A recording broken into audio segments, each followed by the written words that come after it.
Arash.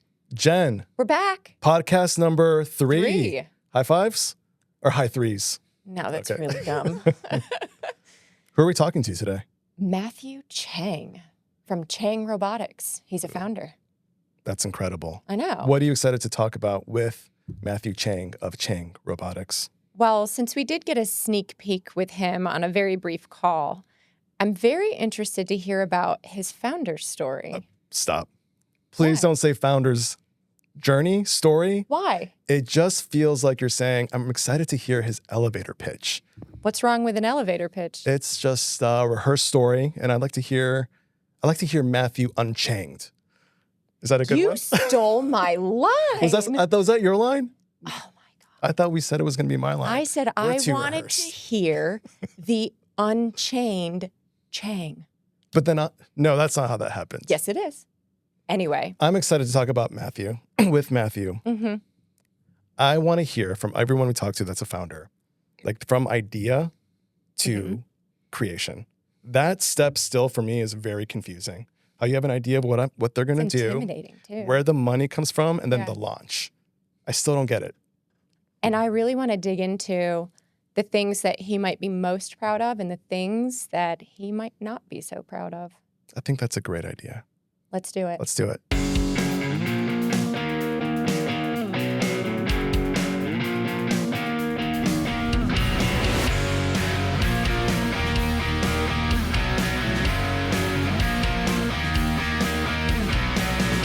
Oh, Hi. hi. You've been talking about me this whole time. Yeah. That's exactly right. All right, Matt, let's get started. We want to hear, obviously, all about you. That's why you're here today. But we want to understand all of the things that you've done, not in any sort of particular order, but really let's talk about first your company right now and how you got started. And then we're going to start to ask you random, maybe weird questions. Yeah. All right. Well, Like, think elevator pitch when you do this. you want the elevator pitch? All right. I'm going to give you 3 floors worth of elevator perfect. pitch. Yeah. So we have a robotics engineering company. It's based out of Jacksonville Beach, and the purpose of it is to install robotics in the workforce. End elevator speech. So, this is what I've been wondering. Are you developing a product that you're selling to multiple different companies, or are you selling proprietary robotics to companies specifically that come to you? Yeah, we do all of the above. So kind of the bread and butter that we do is what's called a system engineering approach. So we go into anybody's workplace. It could be a factory, e-commerce center, healthcare, government. And then we assess what do they need and what's viable. On a typical project, we'll end up sourcing robotics from 6 to 12 different places. And then we integrate all that into a single system. So we're buying it internationally. You know, robotics is a global game. So we have companies that we look to source from all over the world. And then we also look to do kind of the core IP stuff here in the U.S. so that we can protect that and deliver it for our clients. An outcome from that is that we have products. Because once we've done a couple systems for industry, we know, hey, this works. Right. And kind of startup 101 is if you're selling something, you got to have people that want to buy it. Yeah. Right? So once we've done a few, we know, hey, look, the industry really wants this. This is appropriate. And then we can productize based on those, what were custom designs, they can become products. Nice. So you're knocking on doors so if you do something for a hospital, for example, which I believe you've done, you go to the next hospital and go, hey. Look what we did. Yeah. Yes, we don't quite trick or treat yet, so it's not quite knocking on doors. Yeah. I think you guys work for a specialty AI company, Yeah. so you get it. Most often we get called or referred or match made. That's like our most common way to find a client is that That makes sense. because we don't, of all the companies out there, we don't know who's looking for a robotic future. Right. And so usually what happens is they're voicing their pain aloud. And then somebody catches wind of it and says, hey, you got to meet these guys in Jack's Beach. Yep. They can really help you out. And then we go from there. That's nice. Yeah. So 2 questions. Why? Why'd you start this company? I started Chang Robotics because I got fired. So That's what I wanted to hear. Yes. Yeah, I think it's important. I'm an engineer. I'm a career engineer. And so generally speaking, save Elon Musk and guys of that category, engineers are not very entrepreneurial, right? They tend to be very loyal, hardworking. They're loyal to their clients, loyal for their coworkers. And so I had just built an engineering office for a company. And I had hired everybody in the office, recruited all the clients. So I kind of had a two-way loyalty, both to my team and to the customers. Sure. And I was going to be there for a long, long time. They got a new CEO. The new CEO itemized every office in his company to a single line, looked at the Jacksonville office and said, wow, that's expensive. Yeah. We were sourcing senior engineers. And he goes, well, we would save a lot of money if delete, this good thing about Excel, right? You can edit. So we got edited out along with 3 other regional offices. Isn't that crazy? That is. It's just crazy that someone can just look at a spreadsheet and go, Let's done. save that. Yeah. Yeah. So that was it. So we were out on the street. We went from, building a booming business to having no business at all. And so that's why I started my company was I had hit that readiness. Hey, I can do the engineering. Yeah. I can build the team. I can find the clients. So I'm not going to do it for a company this time. I'll do it for myself. Now, So was it for? Geez, you asked. No, a it's lot of it's questions. my turn, Jen. You asked I last. said I had 2 questions. You did say 2. Okay, go ahead. That's right. So I asked the why before. Yeah. Now I feel like there's a little bit more to that. You must have been inspired specifically to go into robotics. Yeah, that must have been a setup question. So we started the company thinking we would do anything to help factories. That was kind of the thesis. It was like, and that means we had no plan, right? That's a better way to say it is, hey, I've done a lot of industrial facilities. I've done some world-class factories. We'll just do engineering for factories. And, God is funny, life is funny. It's not your plans are just there to make God laugh, right? So what ended up happening with us is within the first year, several of our marquee clients that we were able to pick up said, hey, you're going to be our autonomous things engineering company. So this is 2017-ish? Yeah, 2017 is when we launched. By the close of that year, we were doing 2 of the largest autonomous systems on the earth. Wow. And so I think, we benefited from a few things. Number one, we were young and didn't have a high opinion of ourselves as a company, right? So you give me a challenge, we're going to go solve it. That's kind of the engineering ethos. Yeah. And then because the autonomous industry was so nascent, it wasn't like there was, incumbents that were coming in. In fact, the more established companies that might be our competitors today, they were scared of it. Mm-hmm. So, we were able just to kind of gobble it up and, knock on wood, it's better to be lucky than good. Our first several systems worked. Yeah. And so that set us on a path. And that's what we do today. So incredible. Yeah. So what was it? So give me an example of what autonomous work meant in 2017, 2018. Yeah. For the factories you're working with. So it was one was a factory. We designed the first autonomous coffee factory. And so there is the largest coffee roastery in North America today is run by autonomous robots that were concepted back in those early days of our company and then installed in subsequent years. So that's an example of manufacturing is, a lot of the coffee that you get from the grocery store today is made by autonomous robots. That, in my opinion, changed factory design forever. Right. So your technology, what you implemented, is being mimicked throughout the world. Is that? Do you see that happening when you take on these projects? We only see that we're doing it. Okay. Yeah. Really? So we're now 8 years old as of this month. Yeah. So we can celebrate the milestone on your happy podcast. birthday. Yeah. Great. Thank you. So it was March 5th, 2017. That was the firing date, which was the start date of it. Chang Robotics. We don't really see that many other companies are doing it well. We see people trying and it's not necessarily working. When we do it, obviously it works, right? We're pretty good at it. Yeah. So that was project 1 was autonomous factory. And project 2 was autonomous city. And that's a project that you live in Riverside. It's coming to you soon, which is JTA's driverless mass transit system. Yeah, I'm excited about that. Yeah. So that one, I think the first fixed route service goes in this July. So a little different clock speed. The factory is done. That's You're awesome. drinking the coffee. The city and federal project in Jacksonville is starting now. Can you give us a synopsis of what this project is? Yeah. So it was basically, the question was, how do you break the cost per mile? So the limiting factor on getting public transit to people is cost per mile. It's so expensive to have that huge bus. The drivers are expensive. And then in our city, most of the day we see buses that just have a few people on them, right? Yeah. So what can we do to shatter that paradigm of cost per mile? And so we studied a bunch of tech. We looked at light rails and extensions of the Skyway and a bunch of different competitors. Skyway is our monorail system for out-of-town viewers. And so what we found was, if autonomous technology would work, then it would decrease the cost per mile to about 10 cents on the dollar. Okay. Right? It would be a dramatic step function improvement.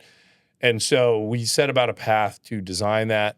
We were lucky and successful in getting the Trump administration the first time around to pay for it. So they put in the seed capital. The state of Florida kicked in their share to go on top. Local partners like JEA, our energy company, they got in the game. So was this a competitive bid process? Or? Yes. Okay. Yeah. Okay. So that project was 703 competitors throughout the nation. Wow. Okay. That included states, cities, and townships, many of whom were competing against each other. Our biggest threat in Florida, not including the whole country, but our biggest threat in Florida was Tampa. Tampa had a pretty compelling vision as well. So when, Jacksonville went after this, we had to kind of pin our ears back. We had to have the most compelling vision. And then it also helped that we had pretty good political wiring into the DC apparatus.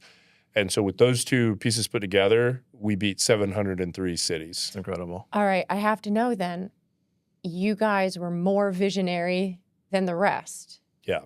Why? Do you know why? Do you have a belief as to why? Yeah, I think it goes to we do have good leadership at JTA. And they do, as a public agency goes, tend to have a very innovative vision. So that created kind of the fertile ground. We then needed to make the US DOT believe we could execute, right? That's a big gap between saying something innovative and then prove it, instilling belief that you can do it. So for that, I had the personal fortune of doing two things that I think changed the trajectory of our odds and subsequently our success. Yeah. Number one was I was building an autonomous factory at the same time. Yeah. So it was like, okay, what are the learnings I can take from industrial, which is a little more proven, little more progressive in automation, and we can bring those elements that are proven in a hardcore 24/7 type operation. Let's bring that into public transportation, right? The second thing I did was outside the box. I went and interned informally at Google. And No kidding. And so it was just kind of amazing how the doors opened. I went out there for several weeks. Let's just stop there. Yep. Okay. So the man has All his I own can think of company. is that movie, The Internship.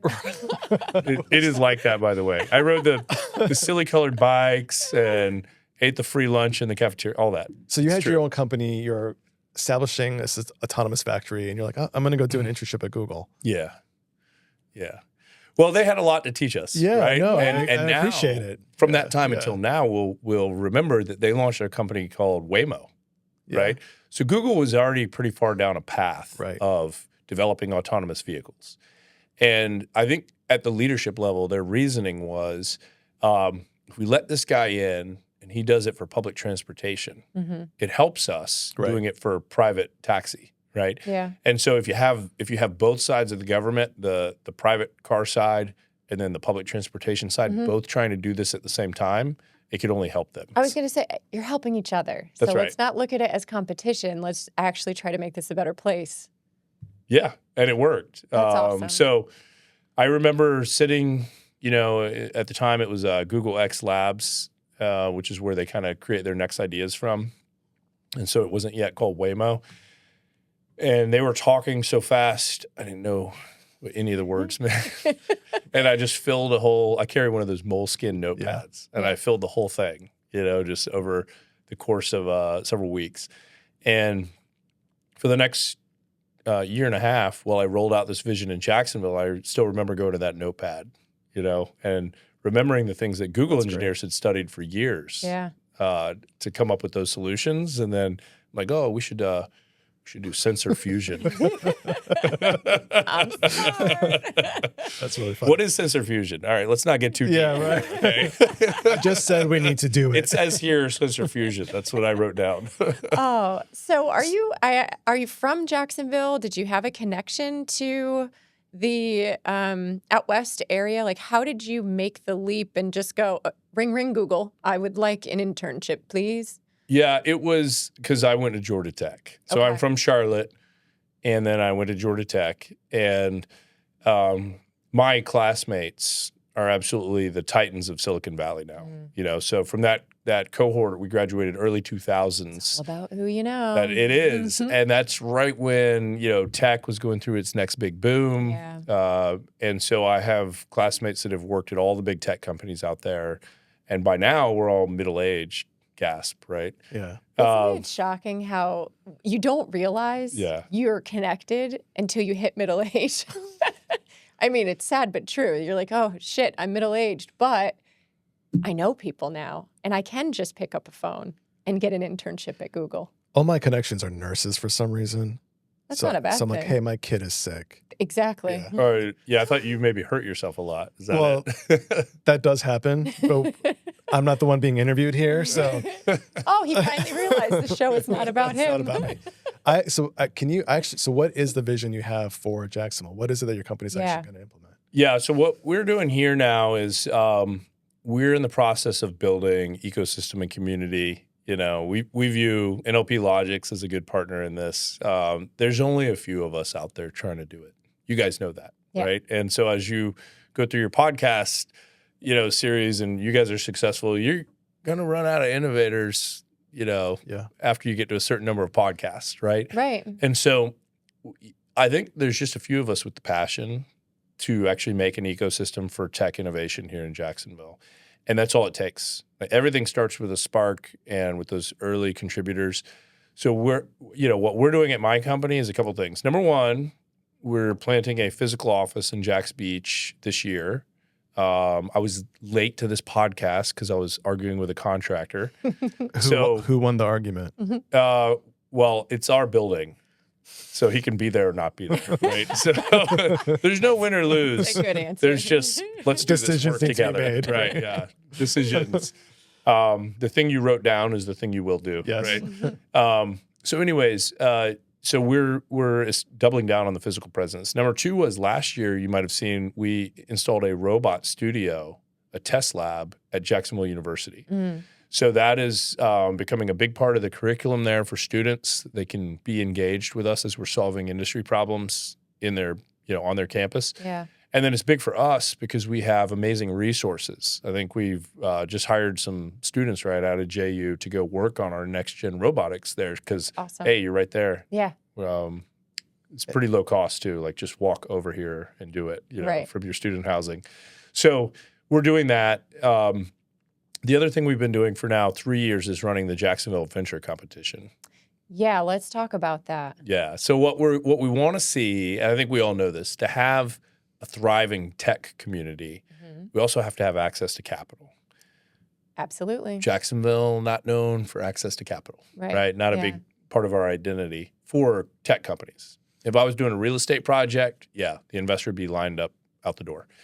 But for early stage tech, our folks here that invest, they just don't really understand it. So we need to have a early stage company or venture capital ecosystem here in Jacksonville. And so we're building that.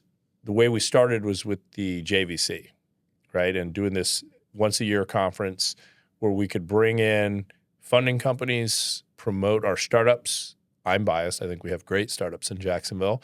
Let's get them more access to capital and more institutional support so they can make it to the next level. Yeah. Yeah. So that's what that's all about. That's awesome. We're heading into year 3. It's going to be in August this year. So we moved it from a spring conference, which it was a good time, but it also created kind of like spring break, scheduling issues. Yeah. So for the parents, of which I'm one, we're moving it to the last week in August this year. And this year it's growing into a week-long technology festival. Oh, wow. Yeah, so we got to talk about that after this. and get you Yeah, guys signed please. up. That So sounds it's reminding me of OneSpark. Are you familiar with Oh, OneSpark? I Yeah, remember yeah. that, I went to OneSpark. Okay.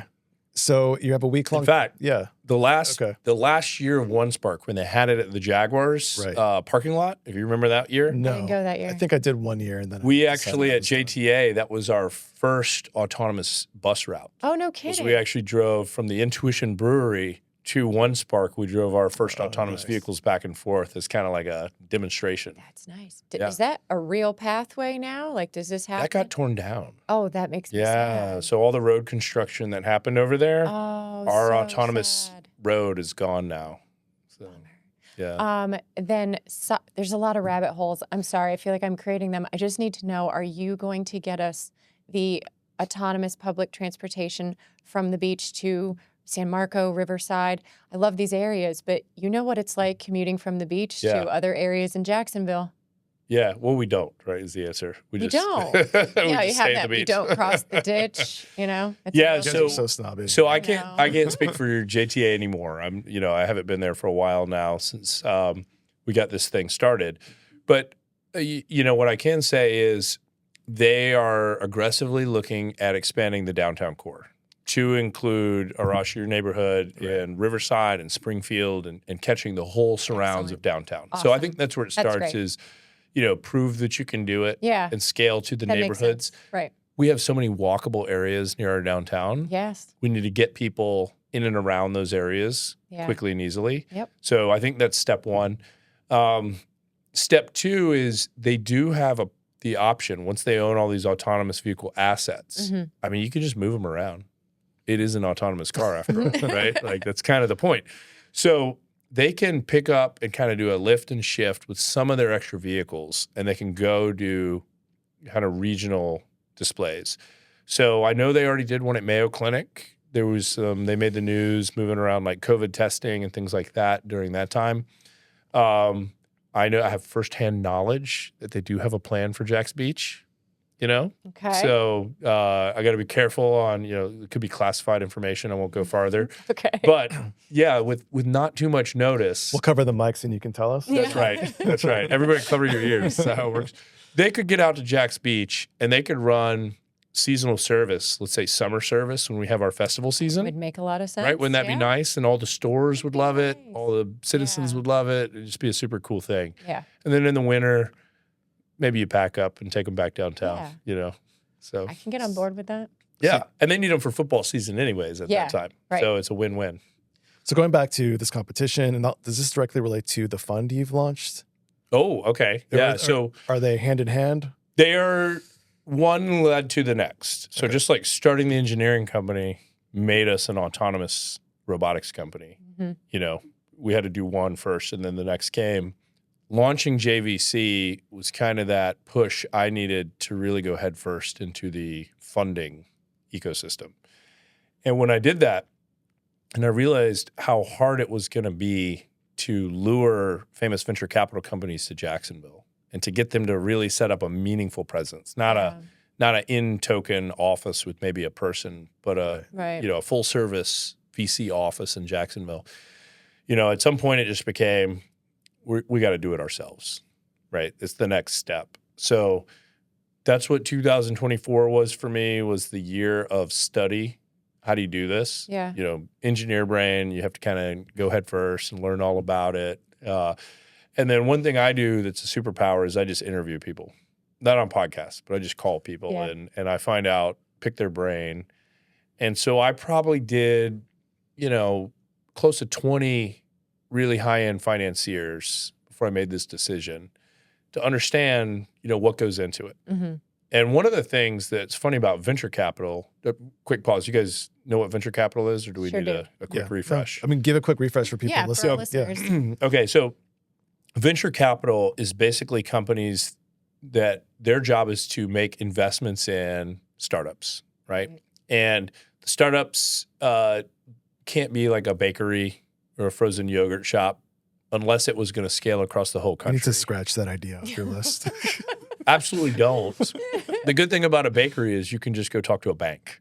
Right. And the bank will give you money. A business loan. But there you go. There's a pathway for that. But for a technology startup, the banks aren't going to give you money because they don't know what it is. And there's too much risk. Yeah, too much risk. They don't even know what they're looking at. Yeah. And of course, the first question that anybody asks you is, what's your collateral and what's your trailing financials? Right. Well, you're like, oh, we don't have any. We're a startup, Yeah. right?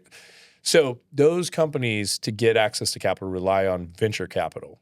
And so a venture capital company, it's their job to provide, early stage funding to startup companies and to do it in a way that is helpful. So give you a little bit now. Is there an expectation of how far along they want those companies to be? Is it really at startup? Is it really, I just have an idea on a scratch piece of paper? Yeah, it's so segmented. Yeah. So you guys have all heard the term seed funding, angel funding, Series A, Series B, Series C. Yeah. So a lot of the VCs now have picked a kind of specialty swim lane. We're a Series B funding company. We're a angel investing company, seed round company. So it's a highly segmented market. Everybody believes their approach is highly specialized and only works the way they do it. So that matchmaking of where a company might be and what type of capital they can get is actually a pretty complicated process. It's not clear cut. Okay. So that's another barrier to our startups is if we don't really have a big VC presence in town and we don't have a diversity of VCs that do different stages of companies, what is a Jacksonville founder to do? That's a great question. What do they do? We do know what they do They now. talk to Matthew Chang. Not me. What they do is they get on a plane and they go to Wall Street. Yeah. And they show all the New York financing companies. Yeah. They might go to Boston, Texas, Los Angeles. But how do they even get those appointments? Like, is this who you know at that point? Yeah, totally. I was going to say, Totally you gotta have relationship. So if you're not somebody even in connected, Rolodex. yeah. The thing that doesn't work is like emails. Right. Yeah. Right. Like I don't answer emails from people I don't know. And if you're a funding company, imagine your inbound traffic. Right. So it really is relationship based, and that's another barrier we have is that we don't have a lot of bridges from Jacksonville to Silicon Valley, right? Where this might be much easier if you lived out there. So you were expecting that if we get the VC presence directly here in Jacksonville, that they are going to favor the Jacksonville founders? Well, they're going to favor them because here's what we've learned at JVC. Yeah. Keep in mind, we're 3 years in. Yeah. Jacksonville has amazing startups. We already have the inventory. There's your factory word for the day. So we have the inventory of really high quality founders, really high quality tech visions, right? We wouldn't be at these tables right now if that wasn't true. Right. So we already have the inventory. We have the goods. Now we just need the people that do investing in these companies to come here and understand that. So what I would suggest is that any VC that sets up in Jacksonville is not going to fund only Jacksonville companies. I wouldn't think. Yeah. But as a share of their portfolio, Yeah. it's going to be overly weighted in Jacksonville because they're going to be very amazed at the type of companies and founders that walk in their door. So is there a potential to pressure these other companies in other areas to come to Jacksonville to headquarter here? Yeah, I don't know if headquarters is the right word. Take a VC company for what it is. It's a very successful finance person that's pretty good at investing that built a company around themselves. And that means it's probably built around where they are, right? Yeah. So so I don't think it's likely that we're asking VC companies to relocate a headquarters, right? This isn't like some of our big fintech companies where we've gotten headquarters placed here and it's a hiring game. This is really built around a few core people. Those are called the GPs, the general partners. So there's a big bias towards where they live already because their families are there, their high school might be there, et cetera. So what we can do, though, is encourage them to plant regional offices in Jacksonville. Okay. And that just makes sense, right? It's good business. If we have high-quality startups, that's a big profit-making opportunity for the VCs. It's a win-win. Yeah. I feel like this is a really appropriate time, Arash. I know you have an idea. I feel like we got to give this game a go. Let's do it. I do have more questions after we do the game, though. Of course. Me too. What you want to explain? Have you named it, though? The game or the No, I think you just agreed to start a VC company. we're gonna pitch you. We're pitching you right now. We came up with this idea of 'Cause we don't know- fund or not fund. Oh, yeah. So Let's do it. we're gonna throw you the name. If you want context, you say more context. No. Can we do it just on the name? Ooh. We'll see how it goes. All right, we'll see how it goes. I think we're gonna tell you what it means anyway. Afterwards. Yeah. Okay, so you really got to go into detail on your idea. Me first? Yeah, you first. Okay. Aero drive. Fund. Yes, finally. I need context. I don't even remember what we talked about. Flying cars, stuff. No, don't fund it. I mean, we need the infrastructure. Okay. Part, I'm but reasonably certain Tesla just funded a flying car company. So Is that a positive sign at this point? for me, it is. Okay, I'll take it. yeah. Okay, Yeah. the next one. I don't know if I can say it with a straight face. I need to see his face when you Okay, say it. let's- Look at him. Look Can we at do him. a close up? Breeding hub. Can you do that again one more time? Yeah, hold on. Maybe you should say it, Jen. He's saying breeding hub. Breeding hub. Yeah. No fund. You have to ask for context. Okay. Please tell me more. Okay. It's an industry worth hundreds of billions of dollars, and there's no centralized marketplace for artificial insemination, so semen sales for horses, pigs, dogs, panda bears. There's no Amazon of animal semen sales. Yeah, I feel like we could say the same about campfires, right? They happen all over the world, and yet we don't have a centralized clearinghouse. It's probably okay. That job number one of an automation guy: figure out what does not need to be automated. And here's the other downside. I gotta go. If we fund that, I have to talk about this at the dinner table with my wife and kids, right? But it's the ultimate play here. It's a and then we gotta DNA do the play. hands. You see what he's doing? We gotta do the hands, right? So then I gotta speak in code in front of my family because I took investor capital and I hate to say it, put it into. Okay, all right. See, No this fund. is why I told you this was never a good idea. All right. I have you're going to pick on me for this one. Hot in the hood. Or no, it's what's hot in the hood. Yeah, and so just let me say, it sounds like a mom in the 90s trying to sound cool with their teenage kids. It's got to be a social media company. What is this thing? It's basically Yelp on AI steroids. I want an app that can make real recommendations for me and know what I really like as it relates to food and things that are actually going on within my community. So I want that geolocation, know where I am. If I just go back to New York, So like I where want to know. Groupon kind of got you and Yelp kind of got you. You're gonna Yeah, finish it's it like off. this mashup of these different apps, and I want to see like what are people saying, which you're seeing that on Yelp now. Yelp is using that AI, but I also want to know. I did some interviews on this actually a while ago, and people were saying, I want to know where there's. We're in a hard stop on this pitch. No fun. Yeah, thank you. No fun. Good. I felt like you got to have a whole lot of fun with your animal semen. So pitch. one thing I do, because we do tell people no, would you like to know why? Yes. Okay, so it's 2025. We don't build software companies anymore. I know. And the reason is I know. these pesky AI experts I are know. disrupting everything. I know. So your software, before you get 10,000 users, is going to be cloned. Someone else is going to do it at more scale. You can't even afford your marketing. Why do you think I right? Your haven't marketing- actually done this? Right. I already predicted that I would be obsolete in a Yeah. week. Yeah. So I feel like Grok could knock that out for you to have the app. Can I The just problem is Let's cross it off your Facebook is list. going to outspend you, and they're just going to knock it off, and then you're Well, I appreciate that. yeah. All right, next one. Cosmic cuisine. Cuisine. Well, I'm using, Cuisine or cuisine? See? Cuisine. I'm using English, Monty Python English. Okay. Cuisine. Cosmic cuisine. Cosmic. Fund.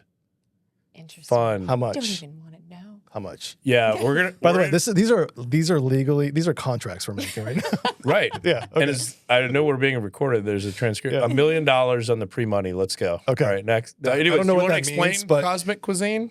We're just gonna do food manufacturing in space. Yeah. See, pick that one. Space. By the way, do we know what to call space? Are you guys up to speed with the latest? No, tell us. No. It's not the space industry.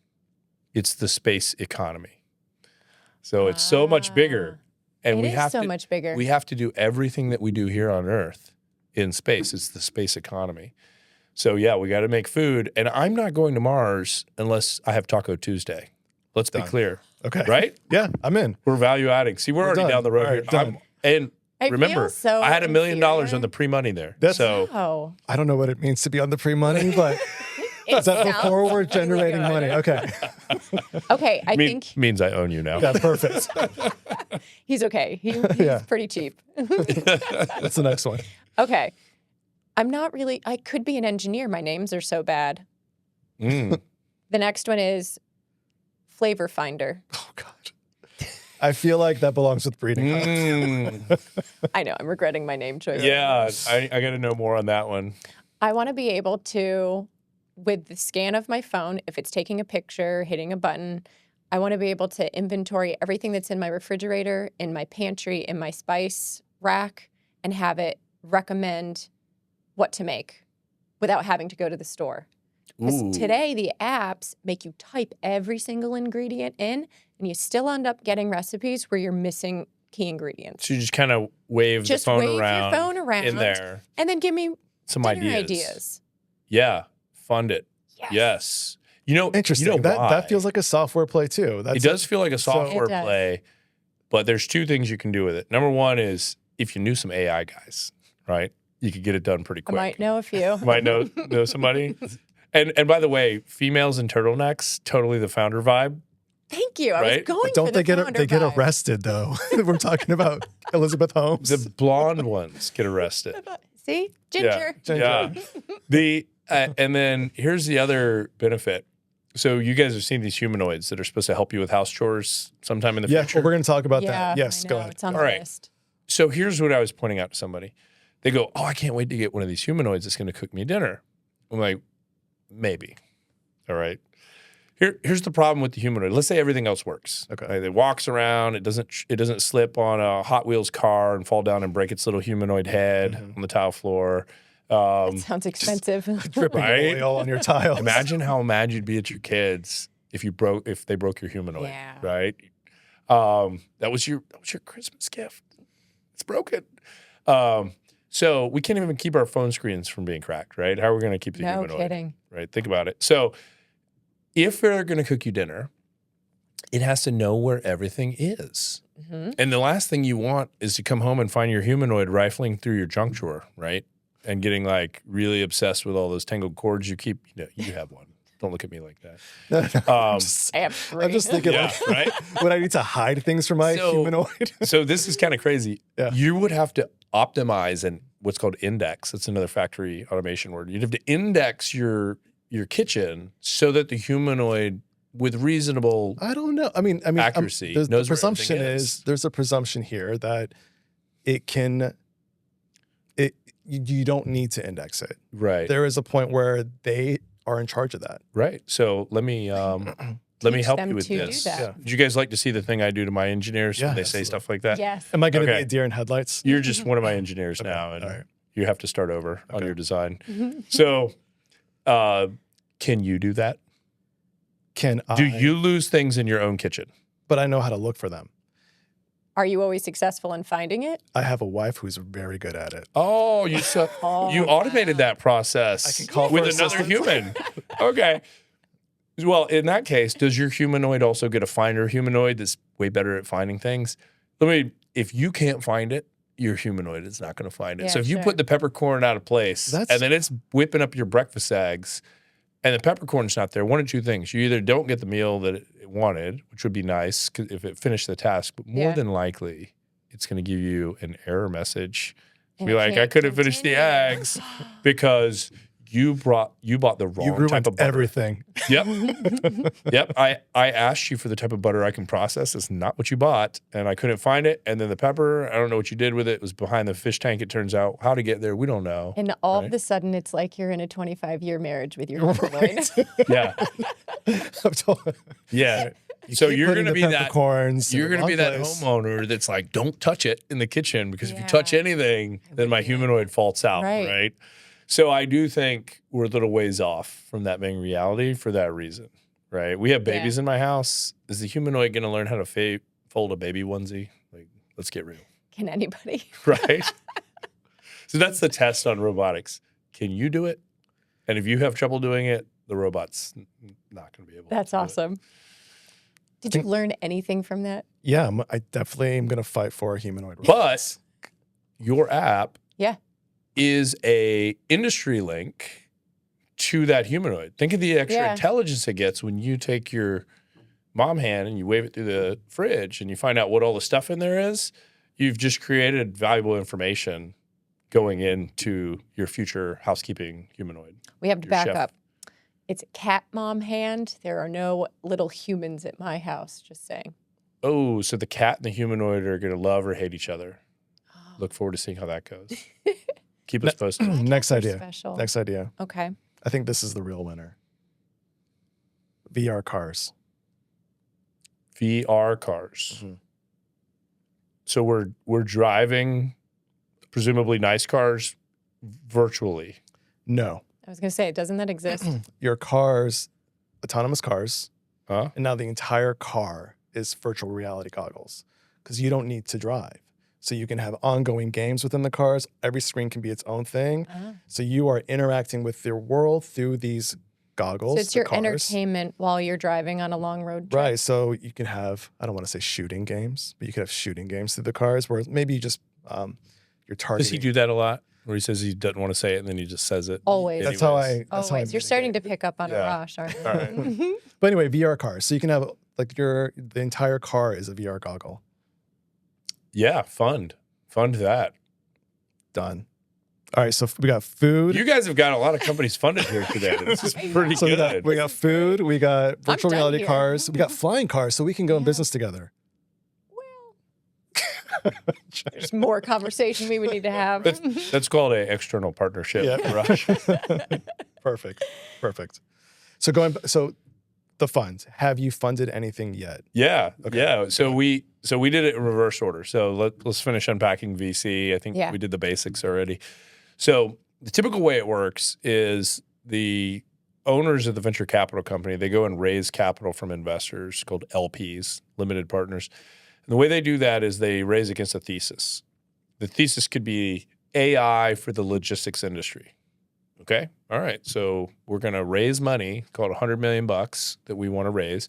And then we're going to go invest it as soon as we have it. We're going to go look for companies doing AI in the logistics industry.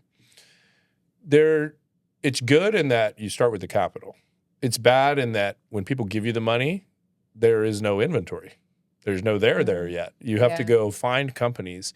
And so what's happened to VC over the last 3 years is there's a massive popping sound in the industry. VC invested too much money in too few companies over the last 3 years, and a lot of those companies are now going bust. So the returns in VC haven't been good because they were subject to the market conditions. Yeah. When they got the money, they had to pay what the market rate was to invest in companies, and they weren't maybe in the best geographic areas like Jacksonville, right? They missed us. Yeah. They didn't get much of that money. So it led to basically poor financial performance across the VC landscape. So we're doing it reverse. We are starting with the companies. So when I decided last year that we were going to do this, of course, I called my top 10 founder buddies and said, hey, what do you think? I want to get your opinion. Well, we were unanimous, 10 for 10, said, please do it. And we want in. We want you to be our VC. Nice. Why? Because we actually do real engineering. Right. And we tell people maybe when we don't want to automate the thing that doesn't need to be automated, right? So they valued that relationship and partnership with us. They also, of course, wanted capital from us. So we have started fully subscribed on a company basis. So we started off with 10 companies that we could show to Wow. investors. Here's exactly what you get. And we negotiated the that's pricing the year That's before. amazing. So it's sort of like a mutual fund for these companies. Is that Yeah, a typical approach, or is that? Yeah, they all do that. The VCs will typically do anywhere from 15 to 30 companies per fund. Okay. Every time they raise capital, they'll go and turn it around into 15 to 30 companies. Okay. The reason they do that is they're playing the odds. Right. It's a statistics thing called power law, right? So what they're doing is, hey, one of these companies could be Facebook. One of these companies could be SpaceX, Yeah. right? So if we do enough companies, one of them will be, Successful. successful, wildly successful. Right. And that's enough money to pay back the fund. Here's what we learned talking to founders. Problem with that is the failure rate in venture capital is somewhere between 70 and 90%. That's the hidden little thing they don't really tell founders as they're going to get funded. Hey, look to your left, look to your right. 8 out of 10 of you will be gone. Yeah. Okay. Well, if you're a founder, you're like super passionate about your idea and your dream. Naturally. You don't want to have an 80% failure rate, right? You'd like to succeed. So that's kind of what we're flipping upside down is we're saying our goal is to make sure that 10 out of 10 of our companies succeed. Okay. Now, does that mean they're all going to Facebook, Airbnb, Uber level? No, obviously not, right?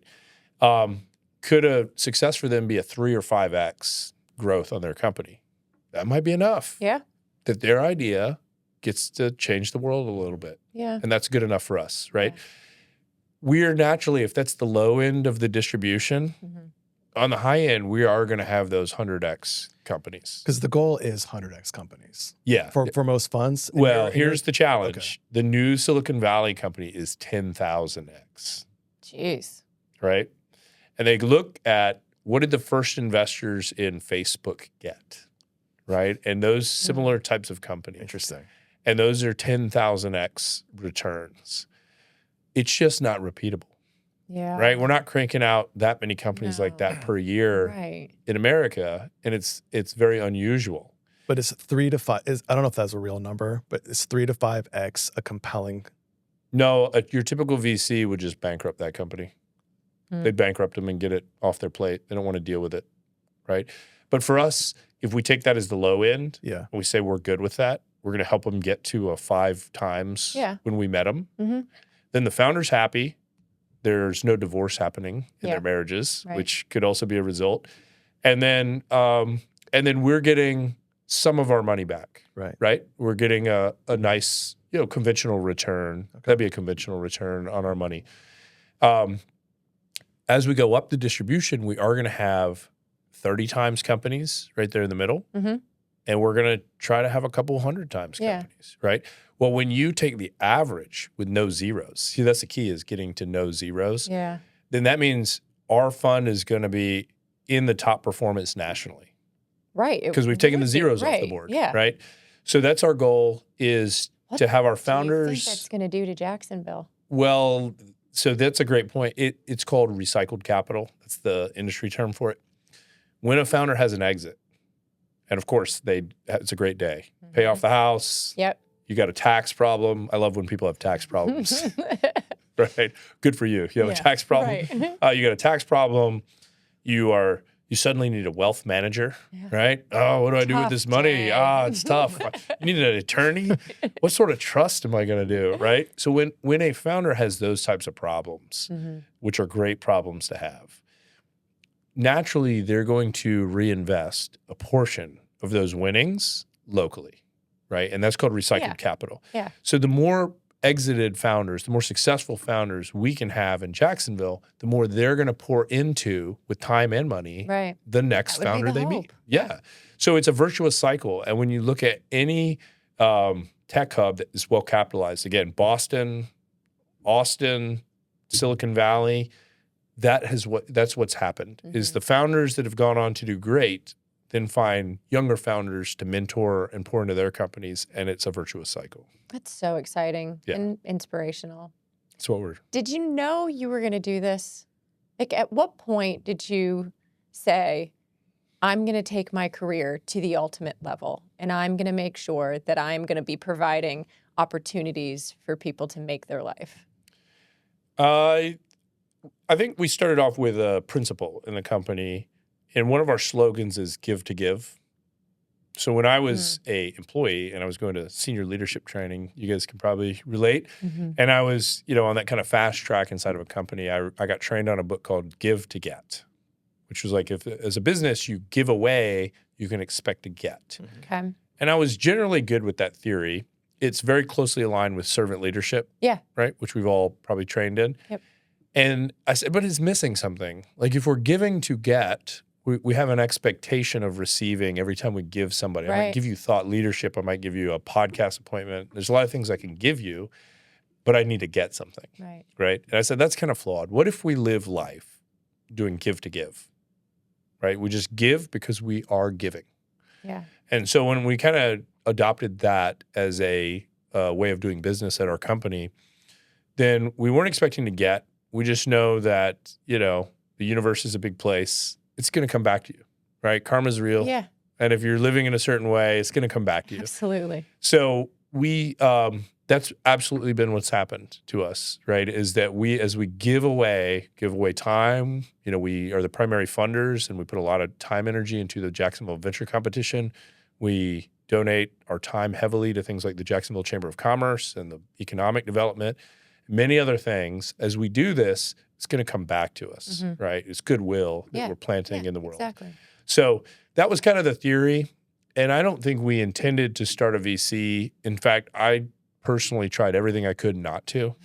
So I told you I recruited VCs. I worked with the local funding companies that already do investments in Jacksonville. And I said, hey, you should start another division and I'll bring you a bunch of portfolio companies. And that just didn't go anywhere.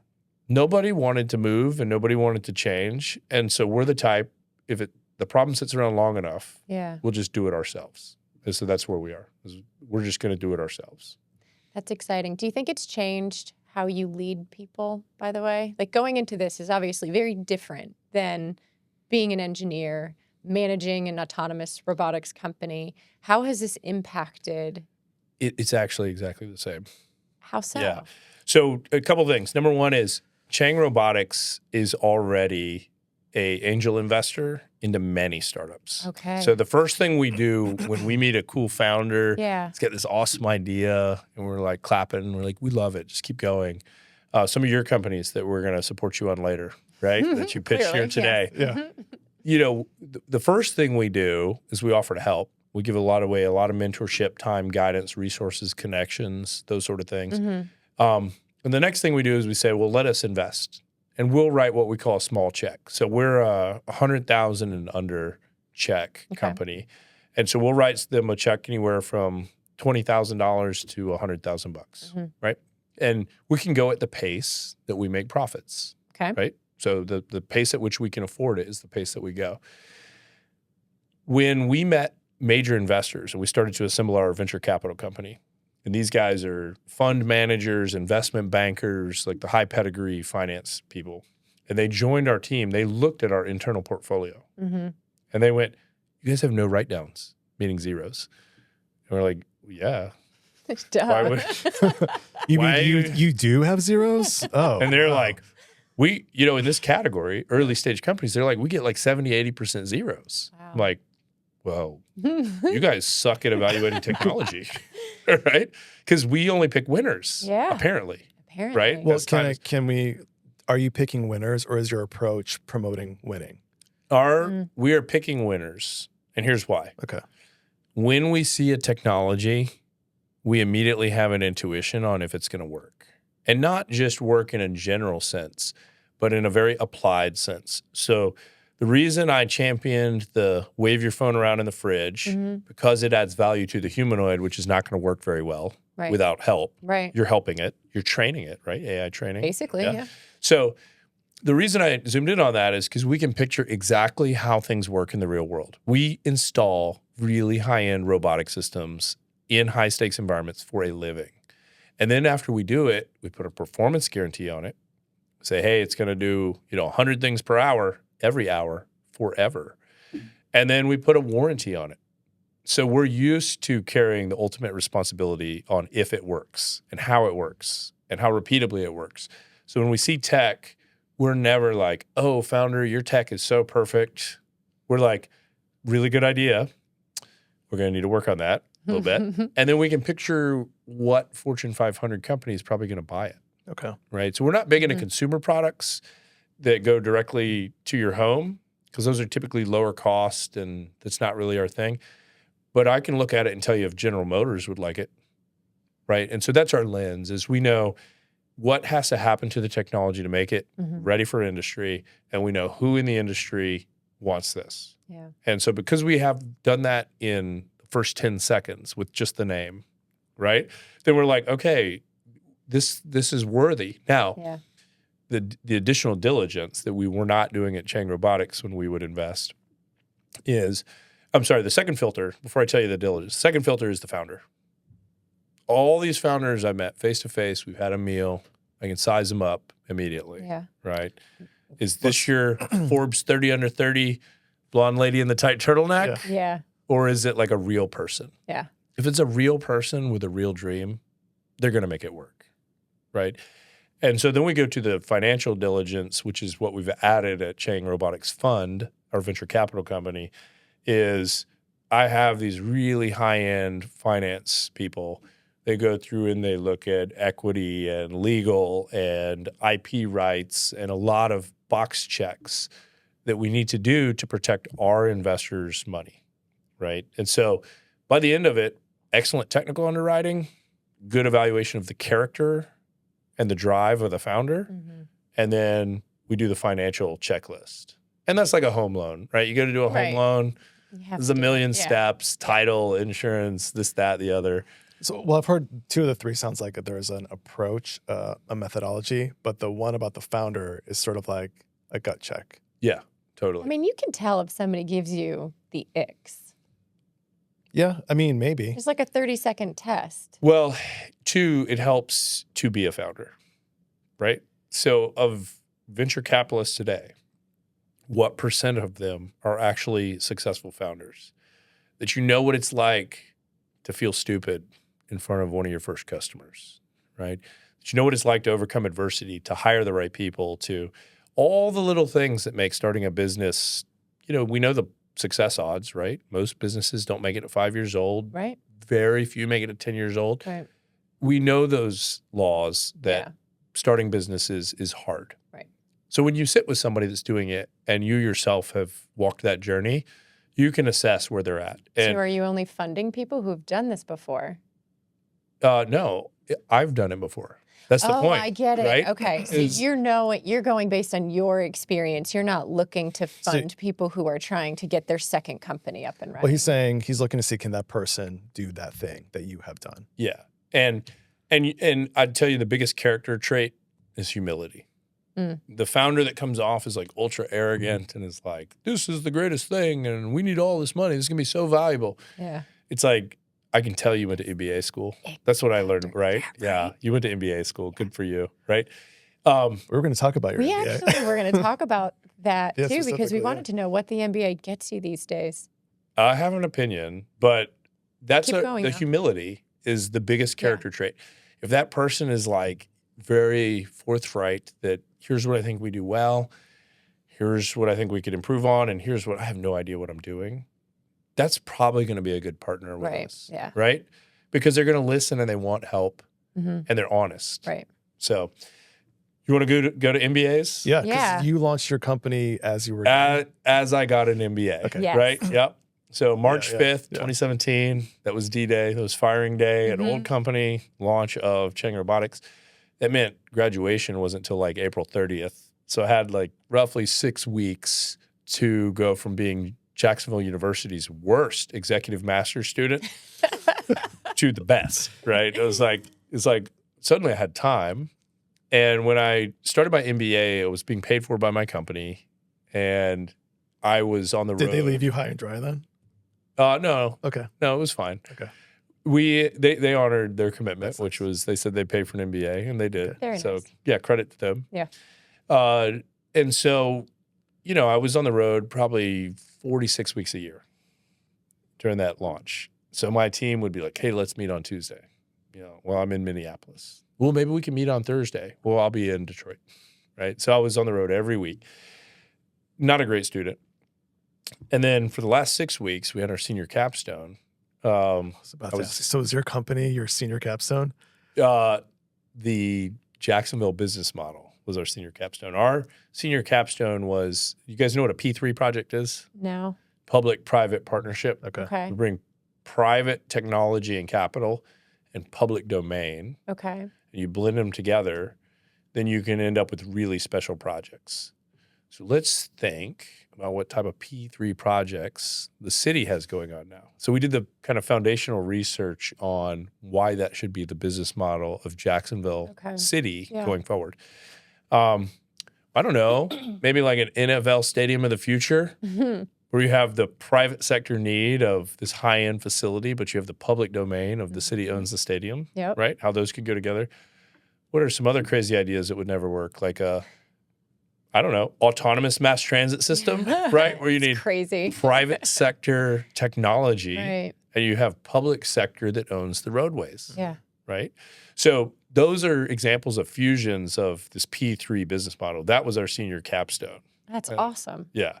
So I think we did a great job because suddenly I was like in the library because they had free Wi-Fi. Right. So I remember the librarian the first day, she goes, you have to be a student to come in here. I was like, well, I am a student. I showed my student ID. She's like, I've never seen you before. Like, what's the login? I needed a desk and a Wi-Fi login. It's your first office. That's right. That was our first office, the JU library. So I'm a huge proponent of master's education. My wife has a master's in medical. I have one in business. But it has to be practical, right? This idea of spending hundreds of thousands of dollars on, say, a premier MBA, odds are there's not a big ROI there, right? For my classmates and I that did the executive masters at JU, we were going on Friday and Saturday was the course schedule, twice a month, and we were working full-time jobs. Everybody in the program used it to get a promotion. So people went from director to vice president or vice president to the C-suite. Or one of us decided to launch a pretty wild business off of it, right? And so it was highly valuable. A lot of people got great career return on that, and then a real rounding, and then the other strength is the cohort, right? If you go through with people, you do life with them intensely, they're going to be your friends and your resources. And we've definitely used each other. I help them, they help me, and everybody helps each other because, we were classmates. Right. It does. It brings you together. You're bonded with the people you've gone through school with. The other thing, too, is we hire the professors. Oh, that's great. Not infrequently. That's awesome. So, the dean of the JU Business School is our head of strategy at Chang Robotics. Excellent. So we were kind of on his... So these professors were interviewing with their students and they didn't realize it. Of course, right? In an executive program, you're producing executives who then do hiring. But we also hire them as consultants. So we've hired some of the economists at JU.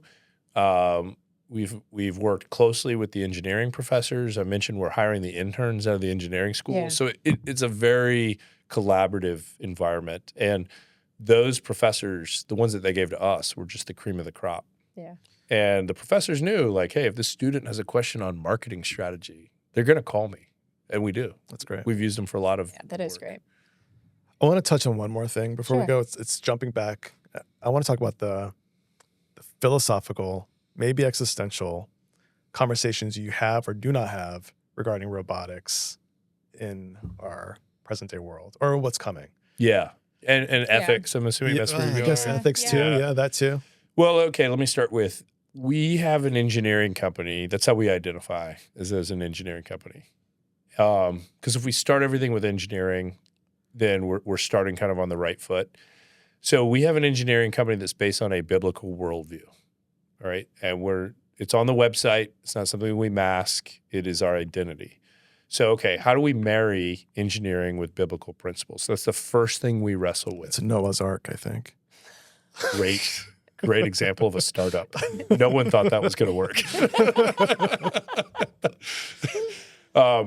So we start there, and engineering is big on ethics, right? It's kind of like doctors and the Hippocratic Oath. Engineers have to train every year in ethics to keep their certification up. So you have the biblical worldview and you have engineering, which is an ethics-driven business. Then you get into robotics. You're already starting off on the right foundation because you're worried about people and you're worried about doing it right. So I'd say we did make some less than ideal decisions early on. And when engineers say learnings, you guys know what that means. It means you screwed it up the first time. Yeah. And you had to go do it again, right? Yeah. So we had some learnings early on, and that was primarily around the workforce. Like our design can look perfect in AutoCAD. It can look perfect in software script. It can look perfect in all the technical environments. But if the workforce isn't into it, it's not going anywhere. So I remember we deployed a bunch of driverless forklifts into a factory, and we were surprised to find somebody had accidentally shoved screwdrivers into the control ports, the access ports on the driverless forklifts. Seriously? Yeah. Are we putting accidentally in quotes? I would assume. no one was there to Okay. see it. Okay. Yeah. If a robot gets stabbed in the chest and no one's there to see it, did it really happen? So, okay, maybe Yeah. we could have done a better job with the workforce, right? Yeah. Preparing them, helping them, and also consulting them. It's literally the definition Yeah. of sabotage. So, like the saboteur, it's the wooden claw gets thrown into the factory mechanisms to destroy the machine. Yes. I think I got that right. Yeah. All right. So you just said something. So you actually never talked to forklift drivers as you were We going through this? talked to the management who had productivity goals, right? That's pretty far Yeah. from the factory floor Yep, worker, are removed. right? So But where how are we've you? done How it, are you ever going to get their buy-in though? I mean, you are. By talking to them. It's just Okay. a Yeah. start, though. You Yeah, have yeah, to communication. hear them out. Yeah. Yeah. so that's something we do for every project now is we go and we interview every worker. Every single worker that's going to work with the technology or be affected by it is heard. And we don't just interview them because we're engineers and we don't have feelings, we don't listen, right? So we send in professional surveyors that do listen really well and do capture it as data that we use as a feedback in our design. And then we tell them, we'll have a town hall, we'll show 3D renderings of what's to come. We'll probably bring 1 or 2 toy robots that they can play with and interact with. And we'll say, look, here's what we've got to with the design. Here's the objectives. This is the management thing, right? It's like, we want to automate this factory and we want to improve the process and make more products at higher quality, et cetera. But we've listened to each of you. And so here are the top 5 things that came out over and over as we talked to workers. And then this is the way we've addressed it. The software screens, you'll notice, have the options that you guys wanted, right? The robots have the following behaviors. We can program the behavior that we think works well with the way you guys are going to interact with it. And here's we got to give them some what's in it for them. Yeah. You guys were lifting 4,000 pounds a day over the course of a day. After the robots are deployed, you're going to lift 1,200 pounds. So we've decreased by more than 3 the amount of stuff you got to pick up. Right. And by the way, you guys had a 2 times higher than industry average injury rate. And now with our forecast of the improved ergonomics, you guys should be really not getting hurt much at all, right? And so now we've given them something that's in it for them. The next thing we say is, who wants to go to Robot University? It's going to be Everyone. Yeah, right. You can. Yeah. We'll sign you up. And we'll say, for everybody that wants to volunteer, you can be a master user on the technology. We teach you programming, controls, maintenance, error recovery, and a large portion of the workforce is not going to want to be the early adopter of change. Yeah. Right? They didn't get the latest technology when it came out. And so you say, okay, for the rest of you, it's going to take a while to affect this transition. You don't have to work with it if you don't want to. So we get the really eager super users involved up front. And then what they get, training, certification, promotion, Yeah. raises. Right. Because they're master robotic technicians by the time we're They've done with them. Just been upskilled. Yeah, that's where it goes, is upskilling. And then over time, the culture shifts. And all workplaces have a culture. Even a factory with 1,000 people in it has a culture. Sure. So as their culture changes, then the people that were on the sidelines are like, oh, that's really cool. I kind of want to work with that. My back hurts. I was just picking up a bunch of stuff. Can I have one? And it kind of, just takes care of itself. And so that's the way that you implement technology with the workforce. Get them involved in the design, make sure they know they were heard, and then explain to them what's in it for them. Yep. And it works. Yeah, I fully believe in that. And I know we do that a lot where we work as well. And honestly, those are some of our learnings when we have spoken to the wrong people. And it's usually you're talking to too high a level. Yep. They aren't the people who are physically on the ground doing the actual work. And there is a disconnect, always. Yeah. The other thing that's funny, and you guys probably run into this all the time, the management will usually tell us, don't let my employees break it. So what we've found as technicians, engineers, if we put too many features on the touch screen, to control the robotic system, does it work anymore? So people change everything about it, right? And then we're like, well, that's not how we meant for it to be used. And then management will yell at us and say, why did you let them break it? We were like, what? They were weren't supposed to do that. Yeah.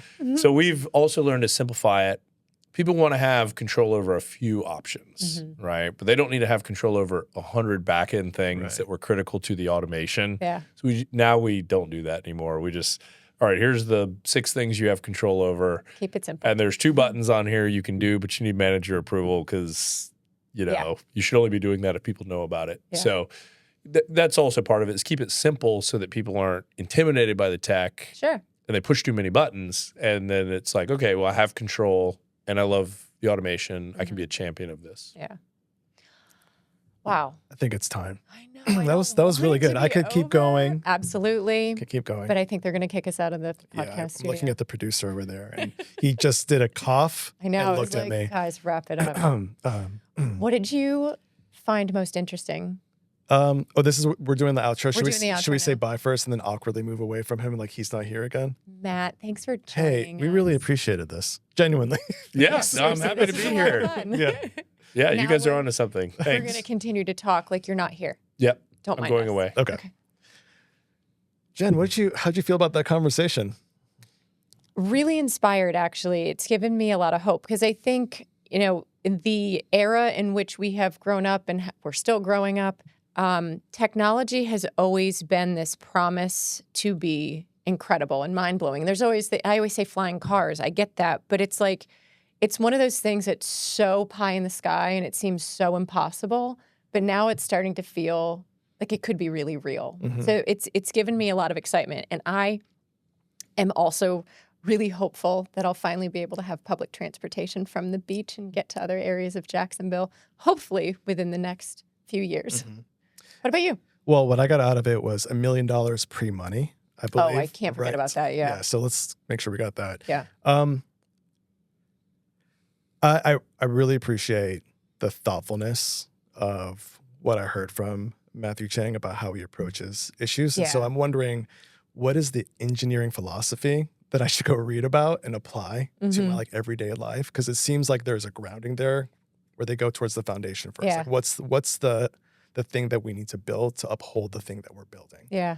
So that's my Yeah. big takeaway. I feel educated. I felt like we really learned a lot from him today. Awesome. All right. Well, the exciting news is we already have our next guest booked in. So we will have another episode coming out. Who are we speaking to? Summer Fine Ooh, from A New Vision. a new vision, not an old one. Good. I will love it if somebody started a That- company called that's- An Old Vision. That would work was now. That would work. Quite a Gotcha. dad joke. Yeah, thank you. Okay. I'm there. On that note, We should leave. till next time. Okay, see ya. Bye.